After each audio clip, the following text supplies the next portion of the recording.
দেশের জন্য নবী রাসূল নয়, একমাত্র আমাদের আরব জাহানের জন্যই তিনি দ্বীনের দাওয়াত দেওয়ার জন্য আল্লাহ তাআলা প্রেরণ করেছেন। এটা কার কথা? মক্কার কাফের মুশরিকদের কি কথা?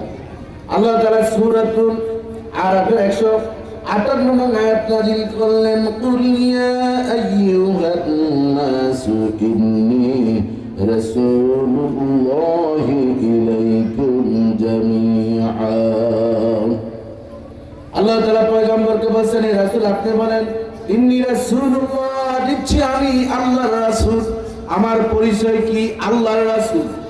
কোন কারো মহিলার স্বামী এই পরিচয় দেন নাই, কোন উম্মতের নবী এই পরিচয় দেন নাই। আল্লাহ বলেন, ইন্নী রাসূলুল্লাহ, আমি আল্লাহর পক্ষ থেকে দ্বীন কায়েমের জন্য রিসালাতের দায়িত্ব নিয়ে এই পৃথিবীতে আগমন করেছি। ইলাইকুম জামিআ, শুধুমাত্র মক্কার মানুষের জন্য নয়, আরব জাহানের মানুষের জন্য নয়, পাশ্চাত্যের মানুষের জন্য নয়, এশিয়া মহাদেশের মানুষের জন্য নয়। জামিয়া বলতে আব্দুল ইবনে আব্বাস রাদিয়াল্লাহু তাআলা আনহু বলেন, আল মুরাদু বিহি আল ইনসু ওয়াল জিন্নু, মানুষ এবং জিন এই দুই জাতির জন্য আমার প্রাণের নবীকে রব্বুল আলামিন নবী রাসূল হিসেবে প্রেরণ করেছে।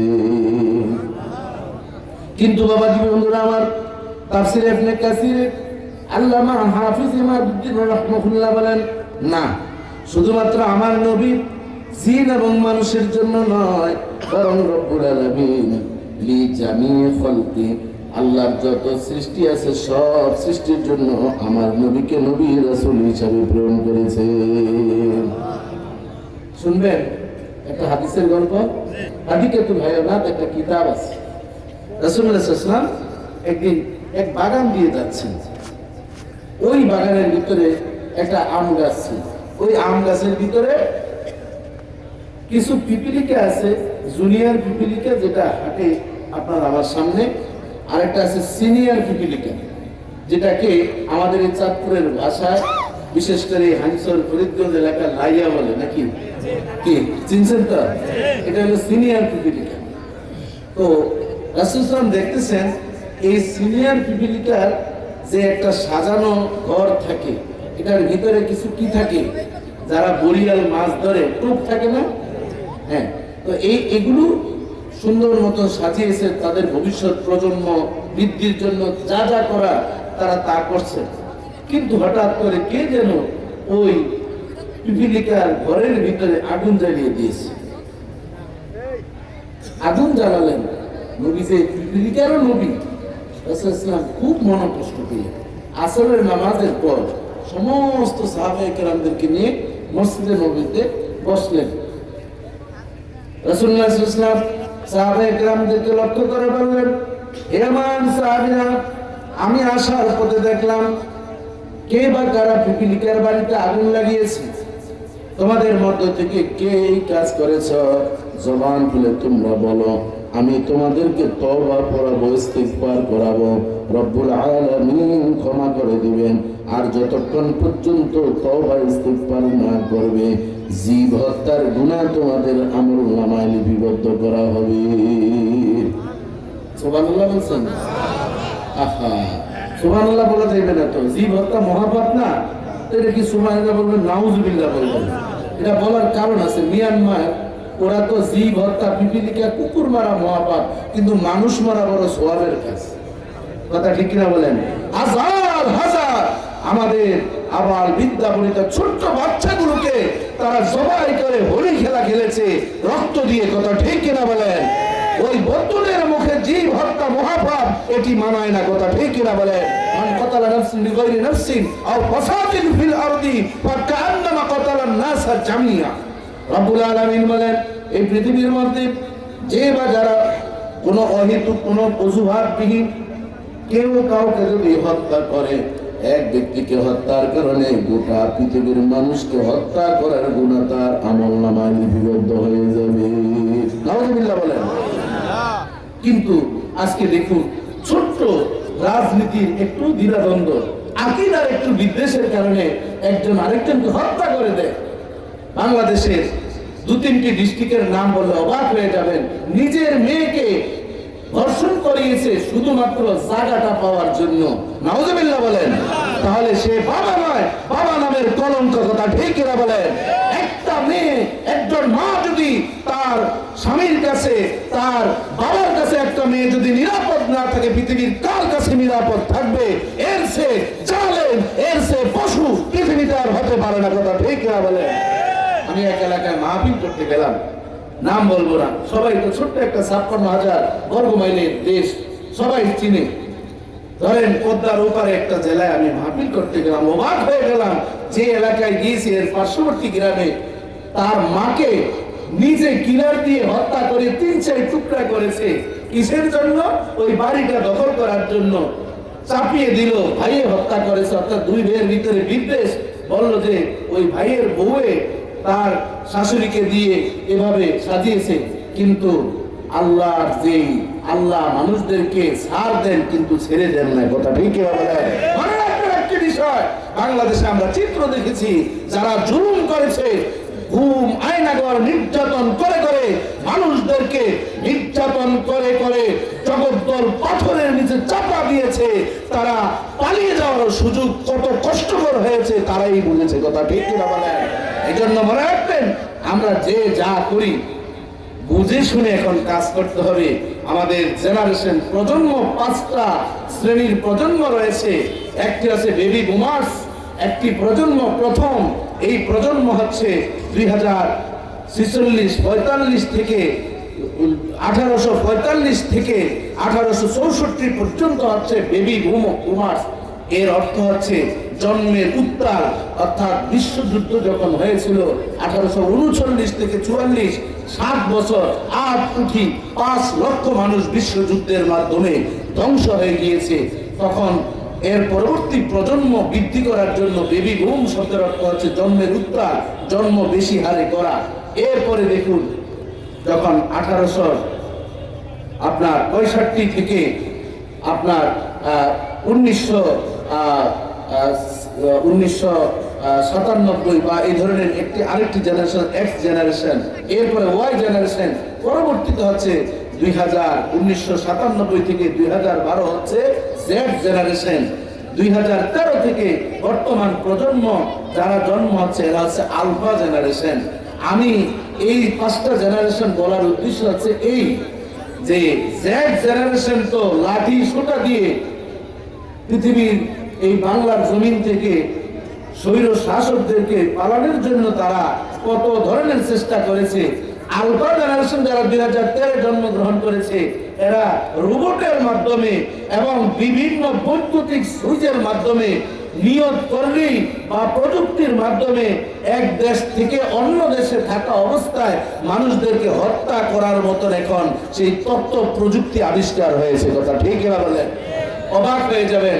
আপনার হাতে যেমন এই যে আমার ভাই, উনি এখানে ভিডিও করছেন, উনি হঠাৎ করে মোবাইলটা নিয়ে ইউটিউবটা কেবল অন করবেন, 2030 সালের মধ্যে চলে আসছে তথ্য প্রযুক্তি।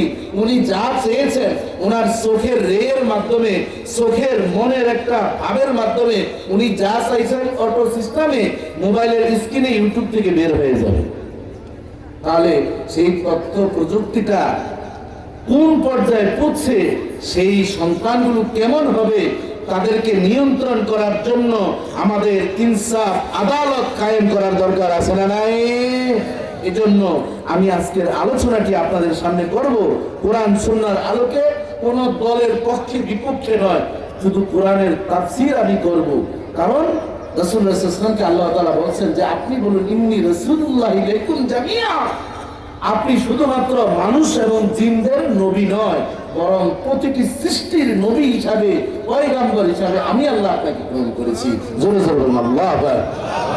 নবীজি পিপিলিকার ঘরের ভিতরে আগুন লেগেছে, যেমন আর পয়গম্বর সাথে সাথে বললেন তোমাদের কারো সঠিক হবে না, উচিত হবে না আইয়ুহাররিকা বিন্নার, আগুন দিয়ে কোন জীবকে হত্যা করা, এটা সম্পূর্ণ হারাম। জোরে জোরে বলেন সুবহানাল্লাহ। কেমন নবী? আগুন দিয়ে কোন প্রাণীকে হত্যা করা এটা কি হারাম। এজন্য মিশরের কয়েকজন ইসলামিক স্কলার ওনারা একটা ফতোয়া লিখেছেন, আমরা বৈদ্যুতিক শটের মাধ্যমে মশা মারি, কি পারি না, যেটাকে মশার ব্যাট আমরা বলি, কথা ঠিক কিনা বলেন? ওনারা সেটাকে বলছেন মাকরুহে তাহরিমি, কারণ একটা জীবকে আগুন দিয়ে পোড়ানো হচ্ছে নবীর ওই হাদিস অনুযায়ী, এটিও শরীয়ত সম্মত কি নয়। এখন আসুন, এখানে আবার তাববিক আছে। নবীজি আরেকটা হাদিসে বলছেন উকতুলুল মাজিদ কাবলাল ইজা, কোন ধ্বংসাত্মক প্রাণীকে মারা জায়েজ আছে দংশন করার আগে।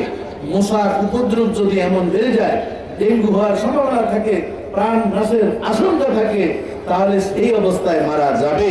কিন্তু আপনি যাচ্ছেন, একটা ছাগল ঘাস খাচ্ছে, একটা ঢিল মারলেন, একটা গরু ঘাস খাচ্ছে, গরুকে একটা লাঠি দিয়ে বাড়ি দিলেন, একটা কুকুর খাবার খাচ্ছে বা সে মলত্যাগ করছে বা যে কোনো অবস্থায় আছে, সেটাকে একটা ইট দিয়ে বাড়ি দিলেন। চায়ের দোকানের সামনে কোন দোকানে বসেছে, গরম পানি মেরে একটা কুকুরকে আহত করলেন, আপনি তাকে অত্যাচার করলেন। আমার পয়গম্বর বলেন আসরের কঠিন ময়দানে তোমাকে জিজ্ঞাসা করা হবে, ওই পশুকে সামনে আনা হবে, তুমি কি করেছো? প্রত্যেকের জবাবদিহিতার পরে মানুষকে রব্বুল আলামিন কাউকে জাহান্নামী কাউকে জান্নাতি বানাবেন, কথা ঠিক না বলেন? এজন্য আজকের একটু ব্যতিক্রম কথা বলবো, যে আমার নবী সকল সৃষ্টি তিনি নবী। এজন্য পিপিলিকার প্রতি, পিপিলিকা একটা ছোট্ট প্রাণী হিসাবে যেমন তার প্রতি নবী আলাদা একটা সৃষ্টির রহমত আলিল আলামিন সমস্ত সৃষ্টির জন্য। এজন্য নবী যেমনি ভাবে তাদের অধিকার আদায় করেছেন, আবার ওয়ালাকাদ কাররামনা বনি আদম, বনি আদম সবচেয়ে শ্রেষ্ঠ জাতি, তাদের অবস্থান তো তত বড়, সেভাবে তাদের নবীর সুন্নাহ অনুযায়ী চলার দরকার আছে না নাই? কোরআনের সেই নীতিমালা অনুযায়ী চলার দরকার আছে না নাই? বাবা বন্ধুরা আমার, এজন্য রাসূলুল্লাহ সাল্লাল্লাহু আলাইহি ওয়াসাল্লামের উম্মতদেরকে দুটা ভাগে ভাগ করা হয়েছে। আজকের এই আলোচনা থেকে আপনি বুঝবেন আপনি কোন দলের মধ্যে আছেন। এক নম্বর হচ্ছে উম্মাতুদ দাওয়া, দ্বিতীয় নম্বর হচ্ছে উম্মাতুল ইজাবা। উম্মাতুদ দাওয়া হচ্ছে মুসলিম ও মুসলিম, হিন্দু বৌদ্ধ খ্রিস্টান সবাই আমার নবীর উম্মত। বলেন হুজুর এটা কেমনে? সে যদি লা ইলাহা ইল্লাল্লাহু মুহাম্মাদুর রাসূলুল্লাহ সাল্লাল্লাহু আলাইহি ওয়াসাল্লাম জবান দিয়ে একবার বলে, সে আমার নবীর উম্মত হয়ে যাবে। কারণ আমার নবীর পরে তো আর কোনো নবী আসবেন নাকি? সমস্ত নবীরা কোন একটা এলাকার, কোন একটা দেশে, কোন একটা গোত্রের নবী রাসূল ছিলেন, কিন্তু একজন নবী যিনি কোন এলাকার নয়, গোত্রের নয়, তিনি কিয়ামতের পূর্ব পর্যন্ত তিনি নবীর নবুয়তি চলতেই থাকবে। এটা আমার কথা না, আল্লাহর কথা। আল্লাহ তাআলা বলেন মা কানা মুহাম্মাদুন আবা আহাদিম মির রিজালিকুম ওয়ালাকিন রাসূলুল্লাহি ওয়া খাতামান নাবিয়্যিন। আল্লাহ তাআলা বলেন মুহাম্মাদুর রাসূলুল্লাহ কোন পুরুষের পিতা নয়, কোন মহিলার স্বামী নয়, ওয়ালাকিন রাসূলুল্লাহ তার পরিচয় হচ্ছে আল্লাহর রাসূল, এবং তিনি হচ্ছেন শেষ নবী। তারপরে কোন নবী দুনিয়ার জমিনে আসবেন না। কাজেই নবী যদি না আসে, কেউ যদি নবুয়তি দাবি করে অথবা সেটাকে সমর্থন দেয়, তাদের কোনোদিন ঈমান থাকবে না, কথা ঠিক কিনা বলেন? তারপর আমরা দেখি আমাদের দেশে কাদিয়ানী নামক একটা বড় ধরনের কুফরি মতবাদের একটা দল আছে না নাই? তারা অফিস করে লন্ডন, সেখানে তারা কথা বলে, ফোকাস হয় বাংলাদেশে। আজকে দেখুন তাদের পণ্য আমাদের অজান্তে আমরা কিনি, আর প্রাণের পণ্য আমাদের ঘরে নাই, এমন ঘর খুঁজে পাওয়া খুব কঠিন, কথা ঠিক না বলেন? তারা মান সঠিকভাবে রাখে, তাদের মান কোয়ালিটি ভালো, কিন্তু আপনি যতই ভালো থাকুন, আপনি একজন অন্যায়কারীকে, কাফেরদেরকে যদি আপনি সমর্থন করেন তাদের আসবাবপত্র কেনার মাধ্যমে, তাতেও আপনার ঈমান থাকবে না, কথা ঠিক কিনা বলেন? কাদিয়ানীদেরকে যারা কাফের বলবে না, আবার যারা ওইটাকে সম্মতি দিবে না কাফেরের জন্য, তাদের ঈমান থাকবে না, কথা ঠিক কিনা বলেন? এই জন্য আজকের এই মাহফিল থেকে বলবো, আমার নবী শেষ নবী। কেউ যদি অন্য ধরনের মুসাইলামাতুল কাযযাব, গোলাম আহমদ কাদিয়ানীর মতন কেউ যদি বলে না আমি সর্বশেষ নবী মুহাম্মদুর রাসূলুল্লাহর পর আর নবুয়তি যদি কেউ দাবি করে, তাদের বিরুদ্ধে আমরা কালেমা মুসলমান রুখে দাঁড়ানোর জন্য কারা কারা প্রস্তুত? হাত আল্লাহকে দেখিয়ে দে। তাকবীর! নারে রাসালাত! ডক্টর আল্লামা মুফতি কাবিল মুর্শিদ আলম সাজি হুজুর! নারে তাকবীর! সকলে বলেন আলহামদুলিল্লাহ। তাহলে উম্মতদেরকে কয়টা ভাগে ভাগ করেছি? উম্মতুল দাওয়া, উম্মতুল ইজাবা। দাওয়া তো চলমান আছে আমার দাওয়া, সেটা মুসলিম ও মুসলিম সবাই, কিন্তু উম্মতুল ইজাবা যারা যারা দাওয়াত গ্রহণ করেছেন, যেমনটি আপনারা আমরা এই ভরা মজলিসে যারা আছি সবাই উম্মতুল ইজাবা। কথা ঠিক কিনা বলেন? অর্থাৎ আমরা এমনিতেই, আমার দাদাও মুসলমান, বাবাও মুসলমান, জন্মের পরেই দেখি বাবা মা নামাজ পড়ে আমাদেরকে মক্তবে বোরকানিয়া মাদ্রাসায় পাঠিয়েছেন। কথা ঠিক কিনা বলেন? আমাদের চাঁদপুর জেলায় প্রত্যেকটি বাড়িতে একটা কাছারি ঘর আছে না নাই? সেখানে ছোট্টবেলায় কত সুন্দর সূরা কেরাত পড়াতেন আমাদের একজন উস্তাদ থাকতো। আর সে সৌন্দর্যতা বাড়িতে আছে, ঘর বাড়ি বিল্ডিং হয়েছে। বোরকানিয়া মাদ্রাসাগুলো আজ ভেঙ্গে চুরমার হয়ে এমনও আছে অনেক বাড়িতে মক্তবের জ্ঞানও পাওয়া যায় না, আজানও হয় না, এমন বাড়িঘর এখন আছে না নাই? বাবাজি বন্ধুরা আমার, সন্তানদেরকে দ্বীনি শিক্ষায় শিক্ষিত করার জন্য, সন্তানদেরকে আদর্শবান আলোকিত মানুষ গড়ার জন্য মক্তবী শিক্ষা, ঘন শিক্ষা, কোরআনী শিক্ষা, দ্বীনি শিক্ষার কোনো বিকল্প নাই। কথা ঠিক কিনা বলেন? গত 3-4 দিন আগে নিউজ 24 লাইভে গেলাম বিকাল 3:30টায়।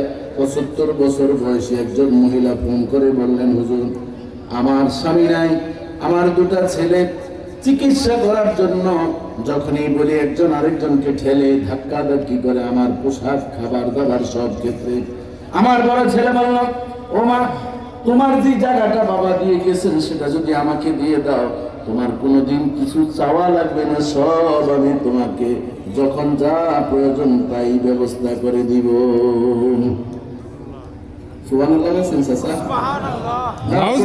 বলতে হবে, ওয়াজ বুঝতে হবে রে বাবা, বহুত কঠিন জিনিস। ছাত্রদের ক্লাসে যেমন ঘাম বের হয়, ওয়াজ করতে আরো।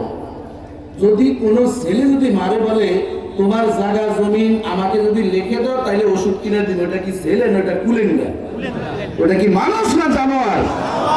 মাকে সে খাবার দিবে, মাকে সে পোশাক দিবে, ওষুধ দিবে, বলে ও মা, বাবা তোমাকে যেই জায়গা দিয়ে গেছে সেটা যদি দাও তাহলে খাবার দিব।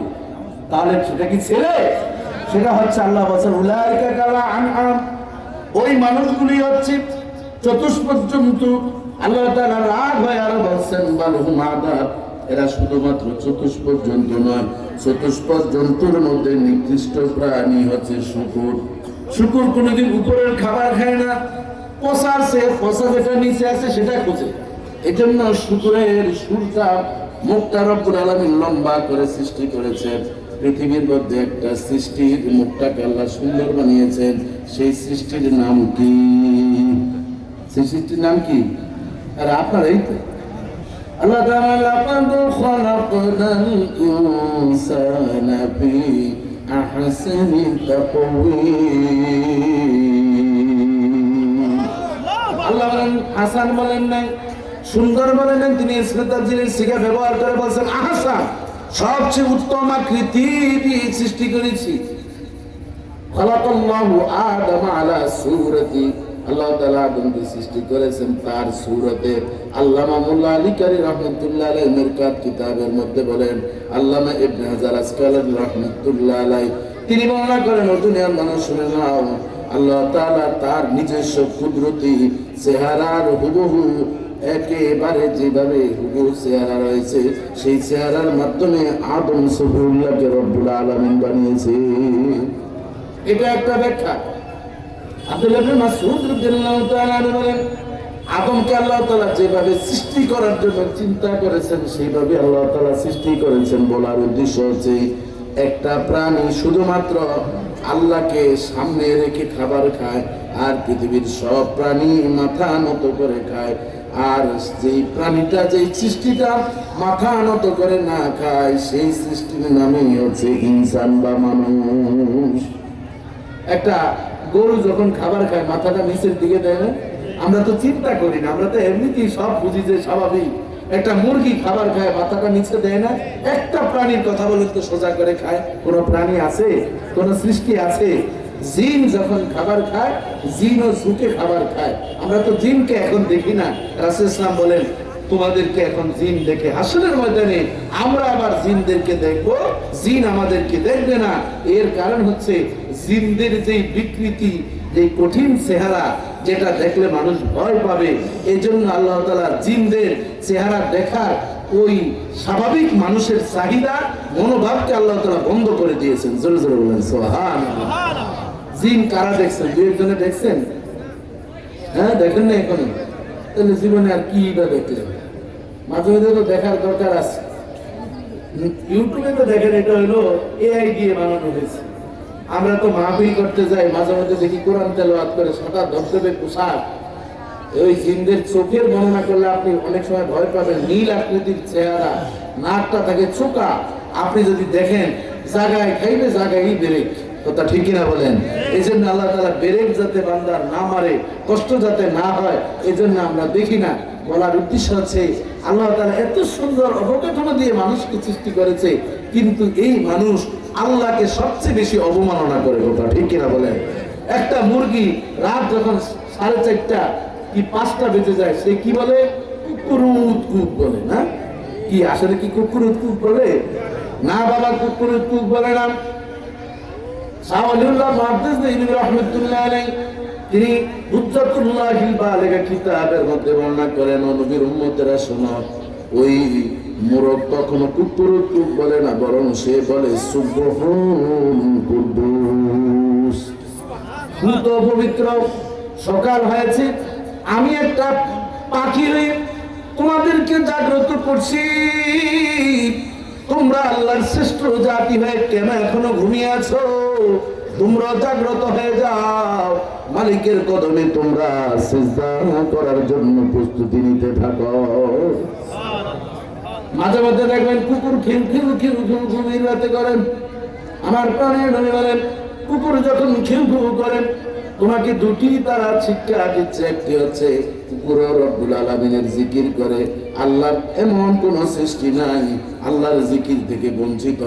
যখন দেখা যায় নদীর ভিতরে ঢেউ হচ্ছে, রাসূলুল্লাহ সাল্লাল্লাহু আলাইহি ওয়াসাল্লাম একজন সাহাবী মুআয ইবনে জাবাল রাদিয়াল্লাহু তাআলা আনহু বলেন, ও রাসূলের সাহাবীরা তোমরা শোনো, আকাশের যখন পাখি উঠতে থাকে, ডানাগুলো এইভাবে যখন তারা একবার উপরে নেয় আরেকবার নিচে নেয়, তারা আসলে এভাবে তোমরা দেখো পাখি ডানা এভাবে উপরে নেয় নিচে নেয়, আসলে প্রকার অন্তরে তারা ডানা উপরে উঠায় আর নিচে নেমে আল্লাহর জিকিররত অবস্থায় থাকে।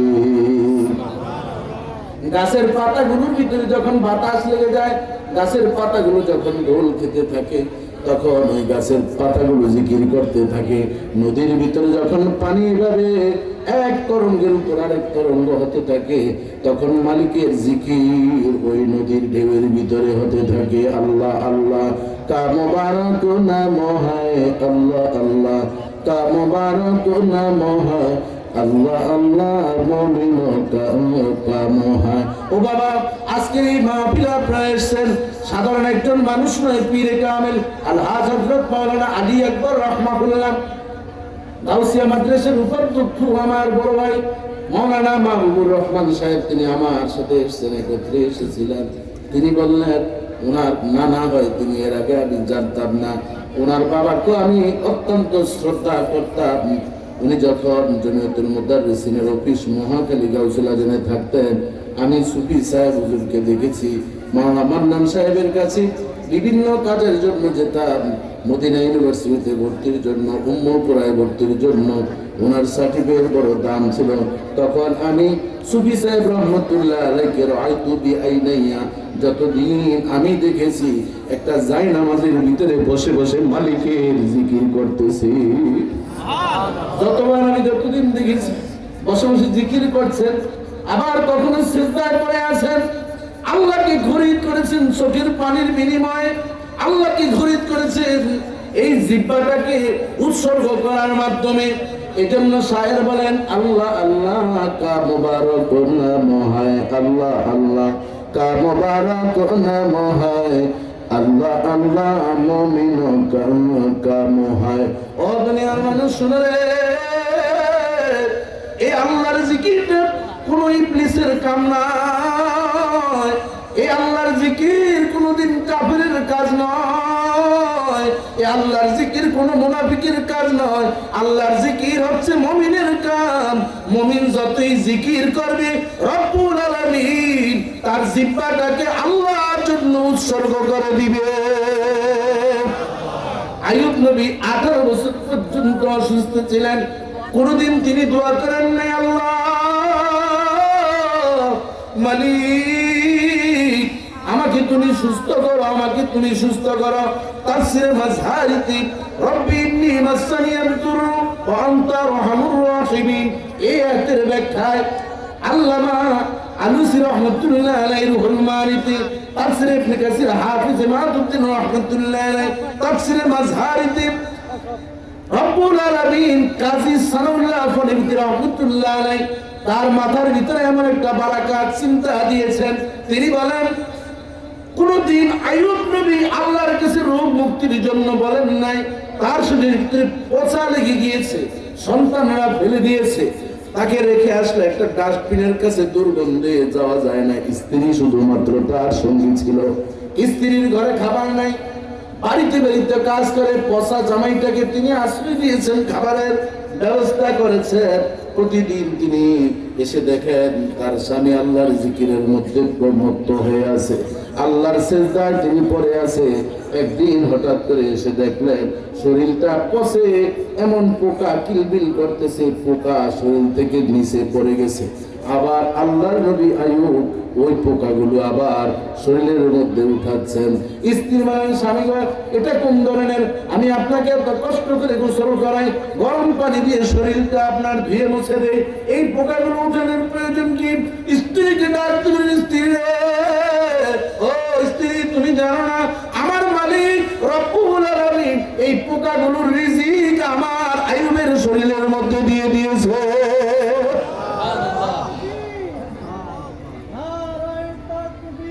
আল্লাহু আকবার, নারায়ে রিসালাত, ইয়া রাসূলুল্লাহ, ডক্টর আল্লামা মুফতি মোর্শেদ আলম সালি সাহেব জিন্দাবাদ,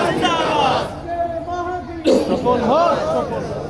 বাবা জীবনরা আমার এভাবে কেটে গেল 17 বছর 9 মাস, 17 বছর 11 মাস 29 দিন, আর মাত্র একদিন বাকি 18 বছর। হঠাৎ স্ত্রী দেখতেছে এই স্বামী আল্লাহর দরবারে দোয়া করতেছেন, রব্বি ইন্নী মাসসানিয়াদ দুররু ওয়া আনতা আরহামুর রাহিমিন।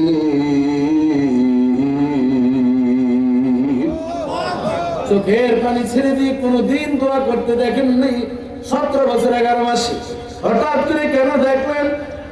তাফসীরে মাযহারিতে আল্লামা কাজী সানাউল্লাহ ফরিদি রাহমাতুল্লাহ আলাইহি বলেন, এতদিন পর্যন্ত শরীরের পছন্দের সমস্ত শরীরটার 99% শেষ করে দিয়েছিল, কিন্তু জিহ্বাটা ভালো ছিল। ওই জিহ্বা দিয়ে মালিকরে ডাকছে বলতো, এজন্য কোনদিন চোখের পানি ছেড়ে দিয়ে দোয়া করেন নাই। আর যখন জিহ্বার ভিতরে পোকা লেগে গিয়ে আমার আল্লাহরে ডাকতে আর পারছেন না, তখন চোখের পানি ছেড়ে দিয়ে বলছেন, আল্লাহ এতদিন আমাকে রূপ দিয়েছ, কিন্তু তোমাকে আমি ডেকে প্রশান্তি পেয়েছি। এখন তো আমি তোমার আল্লাহ ইসমে জাতের জিকিরটা আমার জবান দিয়ে করতে পারতেছি না রে মালিক, ওটুক সুস্থ আমাকে বানাইয়া দাও, যেই সুস্থের মাধ্যমে আমি তোমার নামটা আমার জবান দিয়ে বলতে পারি। আরে তাকবীর, নারায়ে রিসালাত, আল্লামা ডক্টর মুফতি মোর্শেদ আলম সালেহী সাহেব জিন্দাবাদ। বাবা জীবনরা আমার স্ত্রী চলে গেলেন, কাজের খালা, কাজের খালা ছিলেন তো, কাজের বুয়া বলা কিন্তু ঠিক না, এই শব্দটা আমার খুব অপছন্দ। আজকে আরেকটি আমল, কোন কাজের মহিলাদেরকে বুয়া বলবেন না, বুয়া আর ভুয়া একরকম, কথা ঠিক না? এই যে একটা মিছিল আমাদের জেনজিরা করে, ভুয়া ভুয়া ভুয়া বলে না, এই জন্য মনে হয় যেন ওনারা যে ভুয়া মানে ভুয়া হলো কি বাজে, খারাপ, ফালতু, কথা ঠিক না বলেন। এই জন্য বলবেন কি কাজের খালা, একটু শব্দটা যদি সুন্দর করে বলেন তখন দেখবেন অনেক খুশি হয়। আমার ঘরের যে কাজের খালা, আমি কোথাও এই যে মাহফিলে গেলে তবারক দিয়ে দেয়, আমি গিয়ে, কারণ অনেক রাত্রে যাই তো, তাদের তো ঘুম নষ্ট হয়, একটু হরণ বাজাইলেই উঠে। তা আমার তাদের সাথে সম্পর্কটা রাখতে হবে, এই জন্য আমি যেখানে তাবারক দেয় উনি, আমি তাবারকও দিই, সাথে কিছু টাকাও দিই। তখন লিফট সারে, গেট সব ঠিক করে, আমি তো কোনো অসুবিধা হয় না, না স্যার কোনো অসুবিধা না, আমরা ঠিক আছে। কারণ দুনিয়াটা হচ্ছে গিভ অ্যান্ড টেক। আমি বলছি খালা তুমি এক কাজ করো, সকালে তোমার বাচ্চা টাচ্চা এদেরকে নিয়ে ভাগসাপ করে রাখো, কি খুশি। ঘরে যখন আমার কাজের খালা আসে, ওনাকে আমি সবসময় কাজের খালা বলি, বয়স বেশি হোক আর কি কম হোক। একদিন এই মহিলা বলে যে স্যার আমাকে যে খালা ডাকেন, আমাদেরকে তো সবাই বুড়া ডাকে, আপনি খালা ডাকেন কেন? আমি কি আপনার দেখতে আমার মার মতন লাগে? আয় হায় রে, কাপড়ের আসল দিয়ে পরে চোখের পানি মোছা শুরু করে দিচ্ছে। একটু খুশি করলে অসুবিধাটা কি রে বাবা? কিন্তু আমরা মানুষকে খুশি করাতে পারি না, শুধু দোষ, শুধু বদনাম, শুধু বদনাম, শুধু গীবত। এই জন্য রাসূলুল্লাহ সাল্লাল্লাহু আলাইহি ওয়াসাল্লাম বলেছেন আসসালাত আসসালাত মা মালাকাত আইমানুকুম, আমি নামাজের জন্য ওহুদের প্রান্তে আমার দাঁত ঝরেছে, কত রক্ত আমার পড়েছে, মাথা ফেটে গিয়েছে, তাইফের জমিন আমাকে কত পাথর মেরে রক্তাক্ত করেছে, শুধুমাত্র এই নামাজ কালেমার দাওয়াত দেওয়ার জন্য। আম্মা জান আয়েশা দরজা খুলে দিলেন, আবু বকর রাদিয়াল্লাহু তাআলা ইমামতি করছেন, নবীজি পিল করে তাকিয়ে থাকলেন, ছোট্ট বাচ্চার মতো অজর নয়নে কান্না শুরু করলেন। আম্মা জান আয়েশা বলেন ইয়া রাসূলুল্লাহ ইয়া হাবিবাল্লাহ, বুঝেছি আমার বাবা নামাজের ইমামতি করছে, এই জন্য কোনো ভুল হচ্ছে কিনা, না কি জন্য আপনি কান্না করছেন? জামানার পয়গম্বর ডাক দেখলেন, না রে আয়েশা তুমি যা বুঝেছো আমি এর জন্য কান্না করি না, আজকের এই নামাজের দৃশ্য দেখে আমার কাছে মনে হয়েছে তাইফের জমিনে আমাকে এমন ভাবে রক্তাক্ত করেছে। জাবালে মালাইকা, এই ফেরেশতা যারা পাহাড়ের দায়িত্ব, তারা বলছে ইয়া রাসূলুল্লাহ আপনি একটু অনুমতি দিন, আমরা এই পাহাড়গুলো ছেড়ে দেই, এই তাইফের মানুষদেরকে ধ্বংস করে দেই। আমার নবী তখন কত চমৎকার একটা বাক্য বলছেন, এরা যদি শেষ হয়ে যায় আমি কার কাছে কালেমার দাওয়াত দিব? ওরা বুঝে নাই ওদের ভবিষ্যৎ প্রজন্ম যারা হবে, এরা হয়তো আমার নামটা শুনবে, এরা মুহাম্মদুর রাসূলুল্লাহর জন্য মায়া লাগবে, ওর বাবা দাদারা না মানছে ওরা তো মানবে। এমনি করে রাসূলুল্লাহ সাল্লাল্লাহু আলাইহি ওয়াসাল্লাম উম্মতদেরকে ভালোবাসতেন। এই জন্য বলা ইন্নী রাসূলুল্লাহ ইলাইকুম জামিয়া, আমি সবার জন্য নবী রাসূল হিসেবে আমি দুনিয়ার জমিনে আগমন করেছি। আম্মা জান আয়েশাকে ডাক দেয়া আমার নবী বলেন, আয়েশা রে ওই তাইফের দৃশ্য মনে পড়ে গেল, এই নামাজ কায়েমের জন্য আমি কষ্ট করেছি। আবু জাহেলের ঘরে রাত গভীর হয়ে গেল, তাহাজ্জুদের সময়, দিনের বেলায় চাচাকে দাওয়াত দিই, চাচা গাম্ভীর্যতা অহংকারের কারণে, আত্মমর্যাদার কারণে আমার দাওয়াত গ্রহণ করে নাই। রাতের গভীর আমি দাওয়াত দিতে গিয়েছি, তখন তুমি আমার স্ত্রী ছিল না, আমার স্ত্রী ছিল খাদিজাতুল কুবরা রাদিয়াল্লাহু তাআলা আনহা। একদিকে আমার অভিভাবক, আরেকদিকে আমার স্ত্রী, তুমি তো আমার সুসময়ের স্ত্রী। রাতের গভীরে যখন আমি গিয়েছিলাম কালেমা দেওয়ার জন্য, চাচা এত সুন্দর আচরণ করেছে, আমি বড় খুশি হয়েছি। নবীজি বলেন এমন কোন দোয়া ছিল না আমার, যখন আমি দোয়া করতাম আল্লাহুম্মা হদি আবা জাহাল, আল্লাহুম্মা হদি আবু লাহাব, আল্লাহুম্মা হদি আবু তালিব, মাঝে মাঝে নবী উমর রাদিয়াল্লাহু তাআলার কথা বলতেন।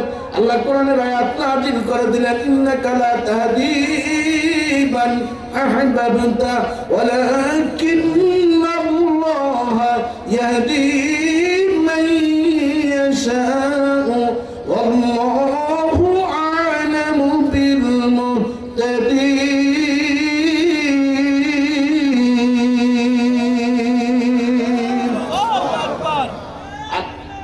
আল্লাহু আকবার, নারে তাকবীর, নারে রিসালাত, ডক্টর মুফতি আল্লামা মোর্শেদ আলম সালি সাহেব। আল্লাহ তাআলা কোরআনের আয়াত নাযিল করেন, ও বন্ধু আপনি যেইভাবে দোয়া শুরু করেছেন, আমি আল্লাহ জানি কার মাধ্যমে ইসলামের উপকার হবে। আবু জাহেলের মাধ্যমে হবে না, আবু তালেবের মাধ্যমে হবে নাকি আবু লাহাবের মাধ্যমে হবে নাকি ওমরের মাধ্যমে হবে, আমি আল্লাহ ওদিকে তো আপনার সে জোরে জোরে বলেন সুবহানাল্লাহ। আরে ওই পচা আবু জাহেলের ভাগ্যে কালেমা নসিব হলো না, আবু লাহাবের ভাগ্যে কালেমা নসিব হন। চাচা আবু তালেব যিনি ছায়ার মতন লেগে থাকতেন, বলেন ও চাচা একটু লা ইলাহা ইল্লাল্লাহ বলেন। আসলে কঠিন ময়দানে যখন জবাব দিয়ে শুরু হবে, আমি আমার রবের কাছে বলবো, আল্লাহ আমার চাচা আমারে দুর্দিনে আমাকে আশ্রয় দিয়েছে। মক্কার মানুষ যখন নারী বুড়ি আমার পচা নারী বুড়ি উঠে আমার শরীর দিত, আমার চাচা টেনে হেসড়ে সরিয়ে দিতেন এবং তিনি তরবারি নিয়ে মক্কার হাতিমে কাবার সামনে বলেছেন, আমি আবু তালিব যতদিন বেঁচে থাকি আমার ভাতিজা এতিম ভাতিজার গায়ের উপর কোন ভুলের টুকা পড়তে দিব না, যা হবে আমার সাথেই করবে, আমার জীবদ্দশা এতিম মুহাম্মাদের গায়ের উপরে কেউ আঘাত দিতে পারবে না। কিন্তু বাবা জীবনরা আমার গভীর রাতে চলে গেলেন চাচার কাছে, আবু জাহেলের কাছে, কারণ ওই আরব জাহানের মধ্যে তার সে বড় বিজ্ঞ ব্যক্তি ছিল না, তার নাম ছিল আবুল হাকাম, জ্ঞানীদের বাবা। কিন্তু আমার আল্লাহ ওই জ্ঞানটাকে মূর্খের জ্ঞান বলছে, যার ভিতরে কোরআন সুন্নাহর জ্ঞান নাই, তার সে মূর্খ আর পৃথিবীতে নাই। কথা ঠিক কিনা বলেন বাবা জীবনরা আমার?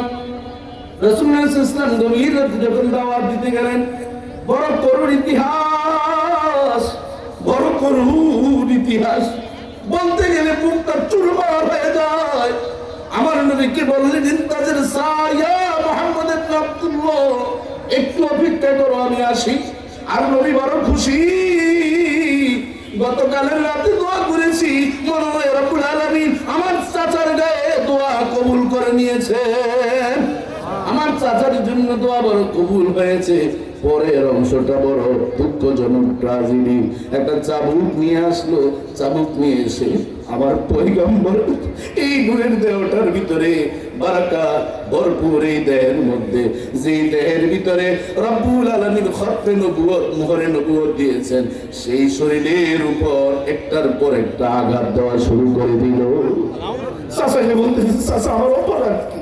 লা আবালি ওয়ালা উম্মালি, চাচাকু আমার বাবা তো নাই, আপনারই তো ভাই। জন্মের পর চাচাকে দেখি নাই, বাবাকে দেখি নাই, আপনাদেরকে দেখে বড় হয়েছে। বাবাকে দেখার বড় শখ ছিল, দেখতে গেলাম, মাকে রাস্তায় হারাইলাম, এরপরে দাদা বিদায় নিল, এমনি করে করে আপনজন সব হারাইছি। আপনারা ছাড়া তো আমার কেউ আপন নাই, আমাকে কেন এমন আপনি অত্যাচার করছেন? একটির পর একটি যখন আঘাত শুরু করল, জামানের পয়গম্বর নিয়ামত বরকত মনে করে তিনি এই শরীর থেকে রক্ত ঝরঝর করে পড়ছে। ফাতেমাতুজ জোহরা রাদিয়াল্লাহু তাআলা আনহার সামনে যখন আসলে, নবীজির কাপড় মোবারকের ভিতরে যখন রক্ত দেখলো, সাধারণত মেয়েরা বাবার ভক্ত থাকে, মেয়েরা বাবার অনেক কাছের থাকে, বাবার সব যত্ন করে। এই জন্য নবী বলেছেন, খায়রুকুম মান বাক্কারা বিল উনসা, ও আমার উম্মত শুনো রে, যার ঘরে প্রথম কন্যা সন্তান জন্মগ্রহণ করে ওই ঘরটা পৃথিবীর মধ্যে সবচেয়ে কল্যাণকর বরকতি ঘর। মান আলা বিনতু আজাবা লাহুল জান্নাহ, যার ঘরে দুটি মেয়ে আছে, আদর্শ শিক্ষা দিল, পর্দা পুশিদা শালীনতার শিক্ষা দিল। জামানার পয়গম্বর বলেন, ওই মা বাবার জন্য আল্লাহ জান্নাত ওয়াজিব করে দিল।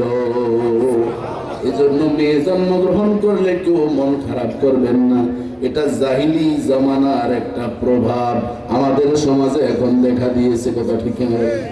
একটা মেয়ে যদি জন্মগ্রহণ করে, বউরে যা ইচ্ছা তা শাশুড়িরা বলে, এরকম আছে নাই? আমার আল্লাহ ওয়াইদা বুশরা আহাদুম বিল উনসা দাল্লা ওয়াজহুহু মুসওয়াদাহু ওয়া হুয়া কাযীব।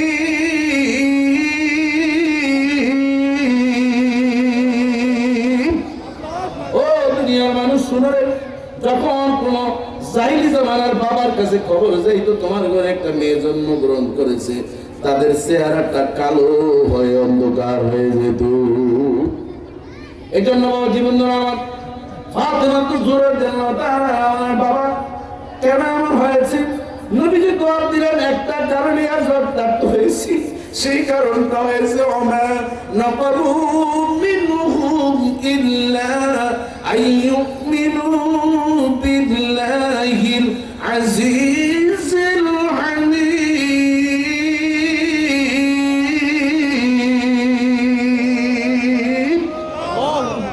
একটি কারণ, মহান পরাক্রমশালী রব্বুল আলামিনের দ্বীন কায়েম করতে গিয়েছি।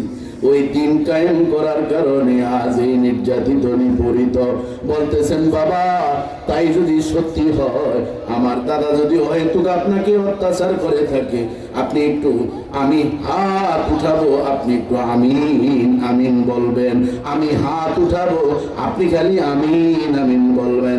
কেমন রহমাতাল লিল আলামিন রাসূলুল্লাহ ইলাইকুম জামিয়া, সকল সৃষ্টির জন্য পয়গম্বর মুহাম্মদুর রাসূলুল্লাহ রহমতের নবী হওয়ার কারণে সাথে সাথে জবাব দিলেন, ও আমার কলিজার টুকরা সন্তান, আন্নাল ফাতিমা বুদাতুম মিন্নি, রাওয়াহু মুসলিম। আমার দয়ালে বলেন রাসূলুল্লাহ সাল্লাল্লাহু আলাইহি ওয়াসাল্লাম বলেন, এই যে ফাতিমাকে দেখো তোমরা, আমার একটাই মেয়ে, আমার ছেলে জন্মগ্রহণ করেছে, মারা গিয়েছে, মেয়ে ছিল তাও মারা গিয়েছে, একটা মাত্র মেয়ে, যার মাধ্যমে আমার বংশ টিকে রয়েছে। এই ফাতিমা হচ্ছে আমার কলিজার টুকরা শরীরের একটা অংশ। মান আহাব্বাহা ফাকাদ আহাব্বানি, আমার এই ফাতিমাকে যারা ভালোবাসবে, এই ভালোবাসা মানে তার আদর্শকে যারা গ্রহণ করবে, আমি নবীর আদর্শকে গ্রহণ করা হলো। আর ওমান আবগাদাহা, আর ওই ফাতিমার আদর্শ ইসলামকে যারা ইগনোর করবে, অপছন্দ করবে, ফাকাদ আবগাদানি, সে রাহমাতুল লিল আলামিন মুহাম্মদুর রাসূলুল্লাহ সাল্লাল্লাহু আলাইহি সাল্লাম কি অপছন্দ করলো। জোরে জোরে বলেন নাউযুবিল্লাহ। বন্ধুরা, আমার কথা পরিষ্কার। এজন্য পয়গম্বর সাথে সাথে বললেন, না রে ফাতেমা, আমি একবার তুমি যদি দোয়া করো, এই দুনিয়ার জমিনে আল্লাহ সুবহানাহু ওয়া তাআলা পৃথিবীর মানুষের জন্য সমস্ত নিয়ামত আসা বন্ধ করে দিবে। আমার নবী রক্তগুলো মুসলেন, এভাবে রক্তগুলো আমি যেভাবে ঘামগুলো বুঝতেছি, রহমাতুল আলামিন সিরাত মুস্তাফা কিতাবের মধ্যে আল্লাহ ইদ্রিস কানজলি রাহমাতুল্লাহ আলাইহি বলেন, এভাবে রক্তগুলো আমার পয়গম্বর মুছতেছেন। আর রক্তের দিকে তাকিয়ে বলেন, ও রক্ত রে, আমার চাচার যদি জাহান্নাম হয়, আমাকে রক্তাক্ত করেছে এই জন্য যাতে না হয়। আমার চাচা যেই হোক, জাহান্নামী হোক, যাই হোক, আমাকে আঘাত করার জন্য যাতে না হয়, আমি আমার চাচাকে ক্ষমা করে দিলাম। নারে তাকবীর, নারে রিসালাত, আহলে সুন্নাত ওয়াল জামাত জিন্দাবাদ। নবীর আলোচনা শুনলে ইমানের ব্যাটারিতে চার্জ হয়, তাই না ভাই? মুআযাম জাবাল রাদিয়াল্লাহু তাআলা নবীজি ইন্তেকাল করলেন, সকল মানুষ খুব অসহায়। গতকাল আমাদের সারসিনা দরবার শরীফে 3 দিন ব্যাপী মাঘের মাহফিল ছিল। মাঘের মাহফিলের সবচেয়ে একটা বরকতময় অনুষ্ঠান হচ্ছে শেষের দিন 12টার পর থেকে গভীর রাত পর্যন্ত নবীর শানে মিলাদ কাসিদা পড়া হয়। আরে প্রায় 4 ঘন্টা অনুষ্ঠান ছিল। আমি সেখানে উপস্থিত ছিলাম, হুজুর কেবলার পেছনেই ছিলাম স্টেজে। আমার মনে হলো যে নবীর প্রেম, নবীর আশিক কি জিনিস, সেখানে মানুষগুলো এমন ভাবে কাঁদতেছে, মনে হয় যেন নবীর জিয়ারত ওই অবস্থায় বহু আশিকের রাসূলের নসিব হয়ে গিয়েছে। জবান খুলবেন আল্লাহু আকবার, জবান খুলবেন আল্লাহু আকবার। আমি যখন চলে আসবো, এর আগে দিয়ে একজন আশিকের রাসূলের সাথে সাক্ষাৎ হলো। ও বাবা, কয়টা বলবো, কি বলবো। সারসিনা দরবার যারা বুঝেন না, যারা ছিলেন না, একবার যাবেন। উনি বলতেছে, আমি রাত 2টা থেকে 2:30 থেকে বসে থাকলাম এই শাহ মোহাম্মদ মহিবুল্লাহ রহমতুল্লাহ পায়ের কাছাকাছি, আবু জাফর সালেহ রহমতুল্লাহ পায়ের বরাবর। এটি যদি বলি, যাদের যে যদি এলমে তাসাউফের জ্ঞান না থাকে, এলমে মারিফাতের জ্ঞান না থাকে, তারা বলবেন এটা হাসাহাসি আর তামসা ছাড়া আর কিছু নয়। বসে থাকলেন হঠাৎ তিনি ধ্যানে আছেন। তখন শাহ মোহাম্মদ মহিবুল্লাহ রহমতুল্লাহ আলাইহি ওনাকে হাতে ধরে বলতেছেন, তুমি যে জন্য বসেছো, আসো আমি তোমাকে সেই মদিনাওয়ালার কাছে নিয়ে যাই। নারে তাকবীর, নারে রিসালাত, সারসিনা দরবার শরীফ, ওলিয়া উলিয়া যেখানে, আমরা আছি সেখানে, ওলিয়া উলিয়া যেখানে। উনি একটা কামেল মাদ্রাসার প্রিন্সিপাল, একসাথেই ঢাকা আবার আসলাম। উনি বলতেছেন, বিশ্বাস করেন সালিম সাহেব, আমার হাত ধরে ধরে আমাকে নিয়ে বলতেছে, চিনতে পারছো, তোমার তো যে আশা ছিল সেটা কি পূরণ হয়েছে? উনি তাকিয়ে থাকলেন, বলতেছেন এরপর আমার হাত যখন ছেড়ে দিলেন দেখলাম আমার হাতটা এরকম এমন গরম হয়ে আছে, এই অংশ ঠান্ডা, শীতের ভিতরে আমি বসেছিলাম আর এই জায়গাটা এখনো মনে হয় যেন হুজুরের হাতটা লেগে আছে। সুফি ফতে আলী ওয়াইসি রহমতুল্লাহ আলাই, মুজাদ্দিদ-ই-জামান আবু বকর সিদ্দিক রহমতুল্লাহ আলাই পীর ছিলেন, আবেদ ছিলেন, বড় আলেম ছিলেন না। মুজাদ্দিদ-ই-জামান আবু বকর সিদ্দিক রহমতুল্লাহ আলাই বড় আলেম ছিলেন। উনি যখন আসতেছিলেন জুতা তাড়াতাড়ি সুফি ফতে আলী রহমতুল্লাহ আলাই জুতা মাথায় নিলেন, মাথায় নিয়ে তিনি পাগলের মতন হাঁটতেছেন। এলাকাবাসী বলা শুরু করলো, আবু বকর এরকম যার জামার ভিতরে ময়লা জামা বটে আছে, এক হাত উঁচু হয়ে আছে, তার পেছনে পেছনে ঘুরতেছে, জুতো মাথায় নিল। আরে আমাদের আবু বকর এতদিন ভালো ছিল, এখন মনে হয় পাগল হয়ে গেছে। আবু বকর রাদিয়াল্লাহু রাহমাতুল্লাহ আলাইহি কথাগুলো শুনতেছেন আর বলতেছেন, না আমি পাগল হই নাই, আমি তো সুফি ফতে আলীর জুতা নেই নাই, আমি দেখতেছি সুফি ফতে আলীর সাথে রহমত লিল আলামিন একত্র হয়ে আসতেছে। ও জীবন আমার এই জগৎটা ভিন্ন জগৎ, ওই কাশফুল কুবুর এমন আপনার ওই মুরাকাবা বুঝার মতন সেই ইলমে লাদুন্নি অর্জন করতে হবে। কাউলুল জামিল কিতাব আল্লামা শাহ ওয়ালিউল্লাহ মুহাদ্দিস দেহলভী রাহমাতুল্লাহ আলাইহি লিখেছেন, যেটা আমরা আলেম জামাতে সারসিনা পড়ছি। ও বাবা, ওই জগৎ ভিন্ন একটা জগৎ। এই জন্য আমার নবী ডাক দিয়ে বলছেন, ইত্তাকু ফিরাসাতাল মুমিনিন ফাইন্নাহু ইয়ানজুরু বিনুরিল্লাহ। ও আমার উম্মতেরা শুনো রে, যারা আল্লাহর ওলি, এই যে আল্লাহর ওলি মাওলানা আলী আকবর রহমতুল্লাহ আলাইহির 58তম ইসালে সওয়াব হচ্ছে, উনি শুধুমাত্র নামে নামে ওলি হন নাই। গভীর রাতে যখন দুনিয়ার মানুষ ঘুমিয়ে পড়েছে, এই গোয়ালবাড় এলাকার মানুষগুলো যখন ঘুমিয়ে পড়েছে, শীতের কনকন রাতে ঠান্ডা পানি দিয়ে উযু করে মালিকের দরবারে দাঁড়াইয়া দাঁড়াইয়া মালিকের কদমে সিজদা করেছে, আর চোখের পানিগুলো দিয়ে আমার মালিককে কিনে নিয়েছে। এজন্য আমার নির্বাচন ইত্তাকু ফিরাসাতাল মুমিনিন ফাইন্নাহু ইয়ানজুরু নূরিল্লাহ। এই আলী আকবরদের মতন যারা আল্লাহকে খরিদ করেছে, শাহ নাসিরউদ্দিন রহমাতুল্লাহ আলাইহির মতন, আবু জাফর সালেহ রহমাতুল্লাহ আলাইহির মতন, শাহ মুহিবের মতন যেই মানুষগুলো আল্লাহকে খরিদ করে নিয়েছে, চোখের পানির বিনিময়ে সিজদায় পড়ে রয়েছে। আস-সাজিদু আলা কদমাইর রহমান, বান্দা যখন সিজদা দেয়, গোয়ালবাড় বাজারের মসজিদে সিজদা দেয় না, জাতীয় মসজিদে সিজদা দেয় না, বাইতুল্লাহর হেরেম শরীফে সিজদা দেয় না, মসজিদের নববীতে সিজদা দেয় না। জামানার পয়গম্বর বলেন, আল্লাহর বান্দা, আল্লাহর গোলাম, আল্লাহর কুদরতি পাই সিজদা দিতে থাকে। নারে তাকবীর, নারে রিসালাত, কুরআন সুন্নাহর আলো। আমার জীবন আমার গভীর মনোযোগ। এজন্য যখন বাইতুল্লাহ যারা যাবেন হজ করার জন্য বা উমরা করার জন্য, ইমাম মালিক রহমতুল্লাহ আলাইহি বলেন, ও নবীর পাগলেরা শোনো রে, দুইটা ওয়াজ তোমাদেরকে করে দিই।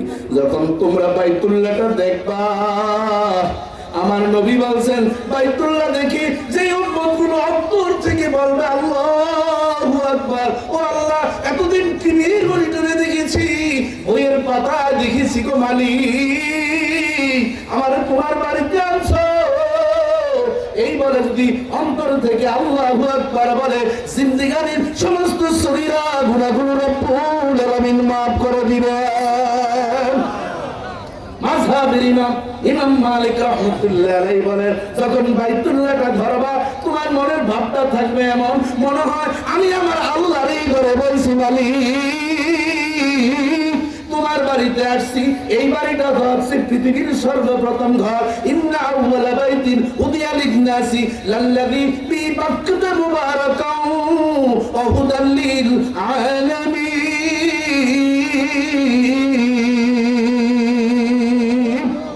আমার আল্লাহ পৃথিবীতে সর্বপ্রথম একটা ঘর বানাইছি, অনেক আদর করে যত্ন করে মায়া করে বানাইছি। এই পৃথিবীটা ছিল একটা সমুদ্র, এর ভিতরে জান্নাত থেকে জিব্রাইল দিয়ে একটা পাথর ফেললাম, এরপর ফেনা হলো, হঠাৎ একটা ঘর হয়েছে। এই ঘরটা শুধুমাত্র মুমিনদের জন্য নয়, মুসলিমদের জন্য নয়, হুদাল্লিল আলামিন, পৃথিবীর যত জাত ধর্মে যে কোনো মানুষই হোক না, তারা যদি এই বাইতুল্লাহকে গ্রহণ করে অন্তর থেকে, তাদের জন্য রব্বুল আলামিন এই ঘরের মাধ্যমে আল্লাহর জান্নাতের ঠিকানা উপহার দিয়ে দিবে। ইমাম মালিক রাহমাতুল্লাহ আলাইহি বলেন, ও নবীর উম্মতরা শুনো, মদিনার একটা বড় আদব, 31 বছরের ইমাম ছিলেন ইমাম মালিক রাহমাতুল্লাহ আলাইহি। মদিনার জমিনে কোনোদিন তিনি জুতা পরেন নাই, কোনোদিন জুতা পরেন নাই, কোনোদিন মন ত্যাগ করেন নাই। হেরেম এলাকার মধ্যে ছাত্ররা বলল, উস্তাদ জি ঠুসকি পড়ে গিয়েছে এই আরবের গরমের কারণে, কেন আপনি জুতা পরেন নাই? আমরা তো পরি, সবাই তো পরে। তখন ইমাম মালিক রাহমাতুল্লাহ আলাইহি সাইনবোর্ডে আশিকে রাসূল নয়, দেওয়ালে আশিকে রাসূল নয়, তিনি বললেন, যেই জমিনের মধ্যে আমার হায়াতুন নবী জিন্দা নবী বিশ্রামে আছে, নবীর বুকের উপরে আমি ইমাম মালিক জুতা পায়ে দিয়ে হাঁটতে পারি না। যেই জমিনের মধ্যে রহমতুল আলামিন শাহিদ আছে, ওই জমিনের মধ্যে আমি ইমাম মালিক পেশাব পায়খানা করতে পারি না। কেবল আশিক রাসূল ছিলেন, অথচ আমাদের সমাজের মানুষ এখন বলে আমার নবী নাকি পচে গলে মাটির সাথে মিশে গেছে, আমার নবী নাকি হায়াতুন নবী না, ওর দাদা হায়াতুর দাদা। কথা ঠিক কিনা বলেন? অথচ আমি এখানে একটা বই দিচ্ছি, এই বইয়ের ভিতরে যেই কয়টা অধ্যায় দিছি রে বাবা, সর্বমোট 12টা অধ্যায়ের ভিতরে 1 নম্বর অধ্যায় দিছি শবে বরাত বা লাইলাতুল বরাতের অস্তিত্ব এবং এর প্রচলিত বেদাত। আগামীকাল রাতে শবে বরাত, ওটা ঠিক কিনা বলেন? আমরা গ্লোবাল টিভিতে কালকে দেখবেন প্রোগ্রাম রাতে। এই শবে বরাত যখনই আসে, ঈদে মিলাদুন নবী সাল্লাল্লাহু আলাইহি ওয়াসাল্লামের রবিউল আউয়াল মাস আসে, তখন মিলাদুন নবী বললে শরীরের ভিতরে চুলকানি উঠে, হায় রে মজার খাউসানি, চুলকাইতে হয় শহীদ। এরকম হয় কি হয় না? এক লোক বরিশাল যাইতেছে, সারা রাত চুলকাইছে, খালি চুলকাইছে, পরে সকালে কয়, কিরে এই যে সারা রাত ঘুম হারাম করে চুলকাইলাম, একটু মজা পাইছি না। কয় মুখলিসা রে বেড়া, সারা রাত তো আমারে চুলকাইছ, তোর শরীরে তো চুলকাস না, তাহলে মজা পাবি কেমনে? এরকম কিছু মানুষ আছে না নাই? কামের নামে ঠন ঠন কাজ নেই, কিছু নেই, আরেকজনের চুলকায়। আমরা মিলাদুন নবী সাল্লাল্লাহু আলাইহি ওয়াসাল্লাম পালন করি, এটা কি খারাপ কোনো কিছু করা হয়? কয়দিন আগে আমার গ্লোবাল টিভিতে না, বাংলা ভিশন টিভিতে প্রশ্ন করলো, বৃহস্পতিবার এই প্রোগ্রাম হয়, প্রশ্ন করলো, হুজুর একটা প্রশ্ন জানতে চাই, আমার বাবা মার নামে আমি দোয়া পড়াবো, ইমাম সাহেব হুজুর, মুয়াজ্জিন সাহেব হুজুর মিলাদ আছে, তাহলে মিলাদ নবীজির মিলাদ আমার মা বাবার নামে পড়ে লাভটা কি? তবারক দিব আমি, সিন্নি দিব আমি, তা আমার লাভটা কি? কথার ভিতরে যুক্তি আছে না নাই? কি ও চাচা, কথার যুক্তি আছে না নাই? আছে তো। আর আমি 5,000 টাকা দিয়ে মিষ্টি কিনা, আমি ওই টাকার টেনশনে ঘুম আসে না, আমার সারা জীবনের ইনকাম থেকে 5,000 টাকা মারা গেল, এখন মা বাবার জন্য আমি টাকাটা জবাই করলাম, কলজার গুদ্দা মনে বের হয়ে গেছে 5,000 টাকা খরচ করতে গিয়া, অথচ মিলাদ আছে, মিলাদ বলতে তো মুহাম্মদুর রাসূলুল্লাহ মিলাদ, আমার লাভটা কি? এরকম কুরুচির, দুশ্চিন্তা, দুর্ভিক্ষ নামছে ব্রেনের মধ্যে, এরকম ওই যে কি বলে, আর কি বলবো, বলার তো দরকার নাই, এরকম কিছু দুর্ভিক্ষ অরুচিশীল মানুষ পৃথিবীতে আছে না নাই? আমি বললাম, ও ভাই আপনি যে প্রশ্ন করছেন খুব সুন্দর একটা প্রশ্ন, টিভির মানুষকে কি আর খারাপ পাওয়া যায়? এত গোটা দুনিয়ার মানুষের দেখে, আমরা খুব চমৎকার প্রশ্ন, এই প্রশ্ন করে আমাদেরকে আপনি এলিমেন্ট জগতে একটু নাড়াচাড়া করার সুযোগ দিয়েছেন, এজন্য থ্যাঙ্কস এ লট, অসংখ্য ধন্যবাদ। তবে এই মিলাদ হচ্ছে বাংলাদেশের একটা পরিভাষা, কিছু পরিভাষা আছে না, আমরা ঘরে গিয়ে বলছি ভাত কি রাঁধছো, আসলে কি ভাত রাঁধে না, চাইল রান্না করলে পরে ভাত হয়। ও ভাই সবাই বলেন তো, চাইল রান্না করলে কি হয়? ভাত হয়। আর আমরা বলি কি ভাত কি রান্না হইছে? তাহলে এইটার সময় তো কেউ বলেন এটা কথাটা ঠিক হয় না, এটা বেদাত, এটা পাল্টা, এখন থেকে আমরা এখন বলবো চাইল কি রান্না হইছে কি? আবার বলতেছে ইসি রে তালটা ঠুস করে পড়ছে, আরে কইরা তো ঠুস হইছে, কি ঠুস করে পড়ছে নাকি? পড়ার পরে ঠুস আওয়াজ হইছে।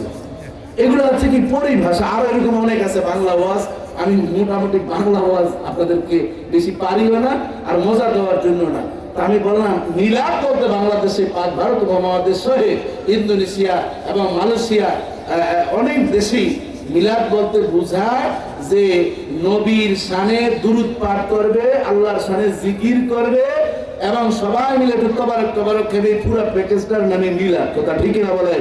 যখন মিলাদ বলে তখন বুঝে এখন কোরআন তেলাওয়াত হইবে, জিকির আজকার হবে, নবীর শানে কিছু কাসিদা দুরূদ পাঠ হবে। এটা কি বুঝে যে এখানে ঢোল তবলা একটু করে বাজাইবে, নর্তকীর নাচ হইবে, গান হইবে? এটা কি বুঝে? বুঝায় না। তাহলে আমাদের দেশে মিলাদ বলতে বোঝায় কোরআন তেলাওয়াত, জিকির আজকার করা, মানে অক্তুল বেলাদাতুন নবী, নবীর জন্মের সময়ের যে বিষয়টা এখানে দেখেন, কুল বিফাদলিল্লাহি ওয়া বিরহমাতিহি ফাবিযালিকা ফালইফরাহু হুয়া খায়রুম মিম্মা ইয়াজমাউন। আমি কতগুলো বই নিয়ে আসছি, এই বিস্তারিত এর ভিতরে আছে, আপনারা বুঝে নেবেন। আল্লাহ তাআলা বলেন আল্লাহর বদল কোরআন, নবী রাহমাতুল লিল আলামিনকে পেয়ে ওই নবীর জন্মদিনে তোমরা খুশি হও নবীর মিলাদ পালন করতে গিয়ে, তাহলে যত যাকাত সাদকা ইবাদত নামাজ করো এর চেয়ে রব্বুল আলামিন আরো তোমাদেরকে বেশি বারাকা দান করবেন। জোরে জোরে বলেন সুবহানাল্লাহ। এখন প্রশ্ন, নবীজির যুগে কি মিলাদ ছিল? এরকম একটা প্রশ্ন আছে না? হ্যাঁ বাবা শুনেন, নবীজির যুগে মিলাদ ছিল না, শুধু নবীজির ইন্তেকালের আগ পর্যন্ত নবী নিজের মিলাদুন নবী নিজেই পালন করছেন। সাল্লাল্লাহু আলাইহি ওয়াসাল্লাম ইয়াউমুল ইসনাইন, নবীজিকে প্রশ্ন করা হলো, নবী প্রতি সোমবার কেন আপনি রোজা রাখেন? নবী করিম সাল্লাল্লাহু আলাইহি ওয়াসাল্লাম বললেন ফিহি উলিদতু ওয়া ফিহি উনজিলা আলাইহি, আমি এই সোমবারে জন্মগ্রহণ করেছি, জন্মগ্রহণের শুকরিয়া আদায় করে আমি আমার মিলাদুন নবী পালন করি এবং কোরআন আমার উপরে অবতীর্ণ হয়েছে। তাহলে নবীজি জন্মগ্রহণ করেছেন কি বারে? সোমবারে। নবীজি বলতেছেন আমি সোমবারে জন্মগ্রহণ করেছি, আমার মিলাদুন নবী আমি কি করি? পালন করি। তাহলে নবীজি কি করছেন কি করেন নাই? বাবা এখানে হাদিস আছে আরো 50টার উপরে, একটা বুঝাইলাম। সোমবারে যদি রোজাটা রাখেন নবীর মিলাদুন নবীর যেই সওয়াব পালন করলে সেই সওয়াব দান করবেন কে? আরেকটি নবীজি বলছেন অফিহি উনজিলা আলাইহি, আল্লাহর কোরআনও নাজিল হয়েছে এই সোমবারে। এই দুইটা কারণে আমি প্রতি সোমবারে কি রোজা রাখি। ও নবী, আচ্ছা বুঝলাম সোমবারে আপনি এই জন্য রোজা, বৃহস্পতিবারে কেন রোজা রাখেন? আমাদের মা বোন যারা আমলি আলেম তারা প্রতি সোমবার বৃহস্পতিবারে দেখবেন রোজা রাখে, সিয়ামে আইয়ামে বিজেরও কি রাখে? রোজা রাখে। রাখে কি রাখে না? নবীজি বললেন, আমি বিস্তারিত এখানে লিখেছি। নবীজি বললেন হ্যাঁ শুনো, সপ্তাহের আমলগুলো রব্বুল আলামিন প্রতি সোমবারে সূর্য অস্ত যাওয়ার আগে আল্লাহর কাছে সেগুলা পৌঁছে। আর আল্লাহর গুণ হচ্ছে আল্লাহ খাবার গ্রহণ করেন না, আল্লাহ না খেয়ে থাকেন। এই জন্য আমি চাই আমার আমলগুলো যাতে আল্লাহর গুণ অবস্থা আল্লাহর কাছে পৌঁছে। বুঝতে পারছেন তো বাবা? যে আল্লাহর গুণান্বিত অবস্থা, আল্লাহর যে গুণে আল্লাহ আছেন সেই গুণে যাতে আমার আমলগুলো যাতে পৌঁছে, এই জন্য আমি কি করি? বৃহস্পতিবারে রোজা রাখি। এবার আসেন, এই যে লাইলাতুল বরাতের যে অস্তিত্ব নাই যারা বলে, আমি তাদেরকে বলবো এটা হচ্ছে আমাদের বুঝার বেমিল। হ্যাঁ, লাইলাতুল বরাত নাই, শবে বরাত কোরআনে ডাইরেক্ট নাই। কোরআনে আছে কি? ইন্না আনজালনাহু ফি লাইলাতিন মুবারাকা, বরকতময় রজনী। এখানে দেখুন একটা নয়, দুইটা নয়, অসংখ্য প্রায় 12টি নাম রয়েছে। আমি আমার এই বইতে লিখেছি। আবুল খায়ের তারকানী রাহমাতুল্লাহ আলাইহি তিনি বলছেন এটির নাম লাইলাতুল বারাআত, তার মানে মুক্তির রজনী। লাইলাতুল মুবারাকা যেটি সূরা হামিমের ভিতরে আছে, ইন্না আনজালনাহু ফি লাইলাতিন মুবারাকা। এরপর লাইলাতুল কিসমা, বন্টনের রজনী। লাইলাতুল তাকফির, গুনাহ কাফারার রাত। লাইলাতুল ইজাবা, দোয়া কবুলের রাত। লাইলাতুল ঈদিল মালায়েকা। জোরে জোরে বলেন সুবহানাল্লাহ। বাবা জীবনরা আমার পয়গম্বর বলেন তোমাদের যেমন ঈদুল ফিতর আছে, ঈদুল আযহা আছে, আল্লাহর ফেরেশতাদের একটা ঈদের দিন আছে। সেই ঈদের সময়টা হচ্ছে শবে বরাত বা লাইলাতুল বরাতের রাত। আমরা করি দিনে ঈদ, আর ফেরেশতারা করে কখন? রাতে। এখন বলেন হুজুর পাইছেন কই? এই বইটা নিবেন আপনারা। অল্প কয়টা বই আমি আনছি, শুধুমাত্র আমাদের আহলে সুন্নাত ওয়াল জামাতের যে আকীদাগুলো আছে। এখন দেখা যায় আমরা এই বাংলার জমিনে আল্লাহু আকবার ধরিতে সূর্য উদিত হয়, আল্লাহু আকবার ধরিতে সূর্যাস্ত যায়। এই জমিন শাহজালাল, শাহপান, শাহ মাকদুম, গরিবুল্লাহ, নেওয়াতুল্লাহ, 360 আউলিয়া, সারসিনাল নাসারুদ্দিন রহমাতুল্লাহ আলাইহি, আবু জাফর সালেহ রহমাতুল্লাহ আলাইহি, শাহ মুহিব, জনপুরি আল্লাহর ওলিয়া,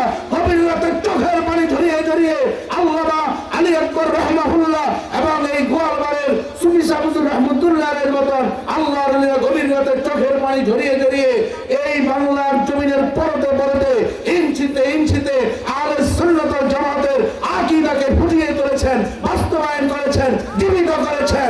আমরা সেই প্রকৃত হক আহলে সুন্নাত ওয়াল জামাতের আকীদাকে বাতিলপন্থী মুরতাদদের হাতে কারাগারে তুলে দিতে চাই না, তো হাত তুলে দেখিয়ে দিই। নারে তাকবীর, নারে রিসালাত, আহলে সুন্নাত ওয়াল জামাত, আল্লামা ডক্টর মুফতি মুর্শিদ আলম সালেহী সাহেব।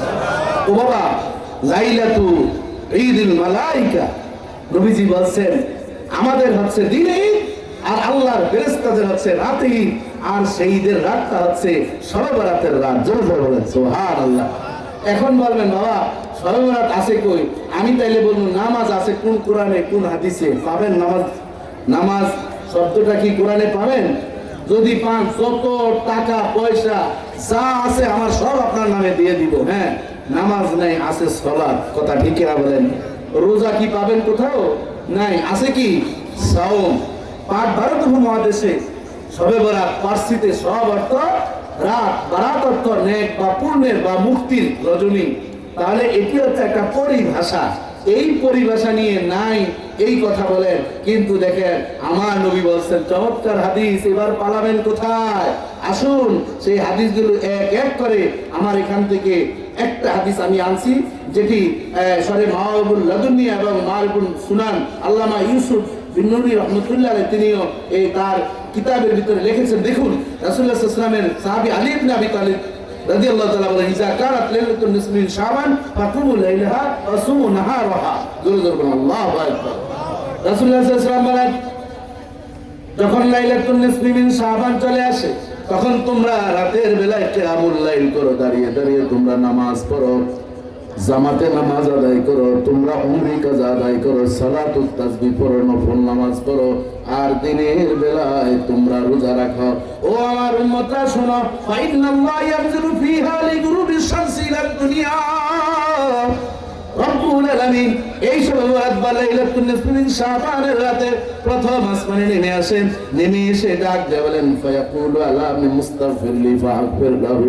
কি আছে গুনাহ করেছো আমার কাছে গুনাহ মাফ চাও, আমি আল্লাহ তোমাদেরকে ক্ষমা করে দিব। আলা মিন মুস্তারজিক ফারজুকুহু, ওই গরবারের মানুষ কার রিজিক নাই রে? আলী আকবর মরহুম রাহমাতুল্লাহ আলাইহি প্রতিবেশী কাদের রিজিক নাই? তোমরা চেয়ারম্যান মেম্বারের পেছনে কার্ডের জন্য ঘুরবা না, রাতের গভীরে জাগ্রত হয়ে মালিকের কদমে পরে তুমি দোয়া করো আল্লাহ। তুমি তো সূরাতুল ফাতিহার মধ্যে শিক্ষা দিয়েছো ইয়্যাকা না'বুদু ওয়া ইয়্যাকা নাস্তাঈন। তুমি তো বলছো আমার কাছে সাহায্য চাইবা, কারণ তোমারই তো ইবাদত করি মালিক।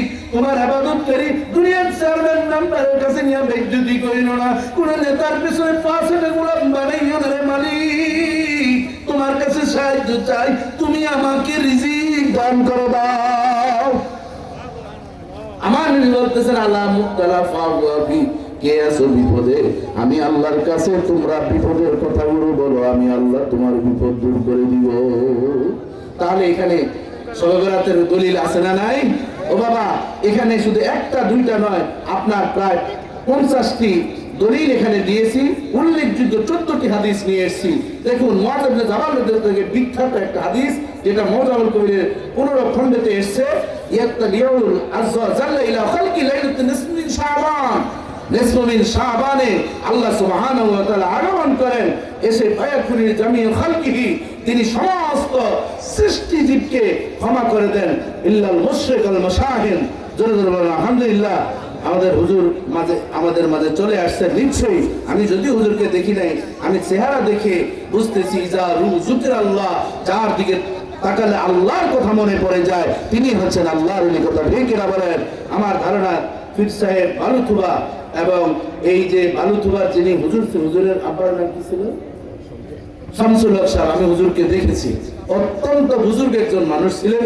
আমার বাড়িও আপনাদের এই ফরিদগঞ্জেই, আমাদের খন্দকার বাড়িতে তিনি গিয়েছেন, আমরা ওনাকে দেখেছি। আমাদের হজল দাদা ছিলেন, হ্যাঁ, ওনার ওখানে হুজুরের সাথে খুব ভালো একটা সম্পর্ক ছিল এবং বালুথুরাতে আমি মাহফিল করতে গেলাম, গত কয়েকদিন আগে ইসলামপুর গেলাম।